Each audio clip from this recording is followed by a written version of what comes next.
I showed up early to the house, just like I always did.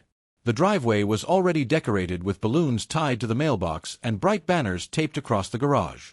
One of them stretched wide in bold, unmistakable letters, proudly declaring that I had officially earned the title King of Letdowns. The words were impossible to miss. For a long moment, I stood there holding the cardboard crown someone had placed on the front steps.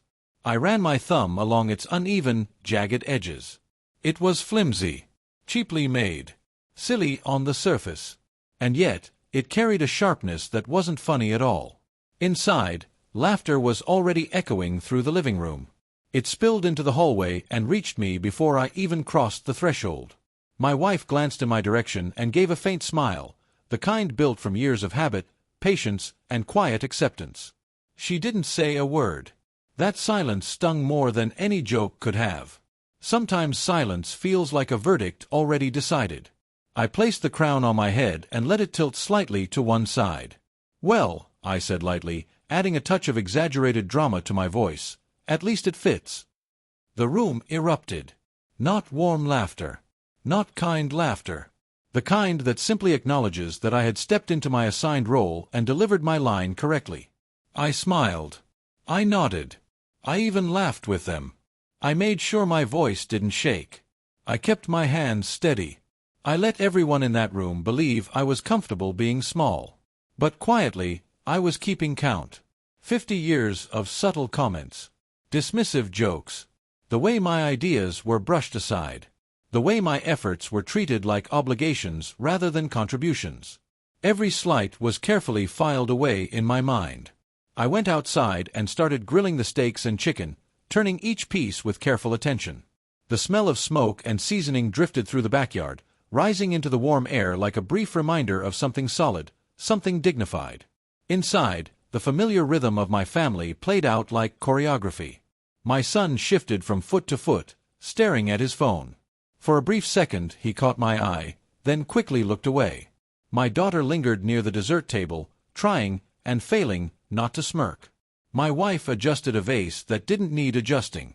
Everyone moved with the confidence of people who believed nothing would ever truly change. Later, I gathered everyone for group photos. I held the camera at arm's length for the wide shots, making sure every smile looked balanced and every row appeared neat.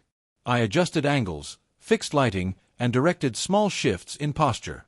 Even in that simple act, I held control. Every click of the shutter felt like a quiet statement. I can hold this together better than any of you realize. The cardboard crown rested on my head, light but noticeable. Still, I stood tall. I paid for the catering, the decorations, the drinks. Every detail had been covered by me. Not out of generosity, not to prove a point, but because I understood something they didn't. The joke, the humiliation, the laughter. None of it erased what I had built. None of it diminished what I was capable of. I didn't announce that truth. I didn't brag. I simply allowed it to exist beneath the surface, steady and undeniable. When the final guest left and the house finally fell quiet, I sat alone at the kitchen table with the crown resting in my lap. It was small. It was silly. But it had become a symbol. I opened my laptop. Without ceremony, without confrontation, I booked a one-way ticket. No speech. No warning. Just action. By the time morning arrived, the soft clicking of keys had already charted a path away from this life, away from their expectations, away from a humiliation disguised as celebration. 2 days later, I was gone. For the next 2 weeks, I walked through a city that didn't know my name and didn't expect anything from me. I rented a small apartment in Portland, Oregon, overlooking a quiet street lined with coffee shops and bookstores. I sat in cafes where no one recognized my face. I walked sidewalks that held no memories of ridicule.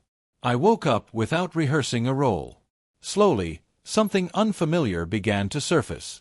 Calm. Not excitement. Not revenge. Just peace. Then one afternoon, the message appeared. Not a private email. Not a text. Not even a phone call. A public post. My daughter had written on Facebook, "If anyone sees my dad, please tell him we're sorry." I read the sentence once. Then again. And a third time, just to be sure. She didn't know I had already left. She didn't know I was already living beyond their laughter. For a moment, I considered replying. A simple acknowledgement. A brief sign that I had seen her words. But I closed the app instead. There was nothing left to explain. The weight of their jokes, the crown, the years of being underestimated, no longer belonged to me. I had already made the only decision that mattered. I chose myself. The day I saw her post, I walked to a nearby park a few blocks from my apartment. Children chased each other across the grass. Dogs barked excitedly. The sun moved steadily across the sky, indifferent to my private turning point. I sat on a wooden bench and watched the city breathe.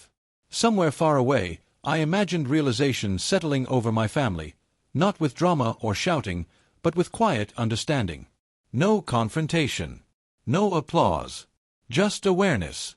That night, I opened a small journal I had purchased the same day I booked the ticket.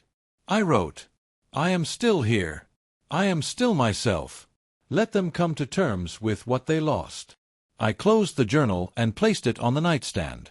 Outside, a light rain began to fall. It tapped softly against the pavement, washing away footprints from the sidewalk. Mine remained. Untracked. Unclaimed. Unashamed. I don't know what happens next. Maybe my daughter will reach out again. Maybe my wife will finally understand.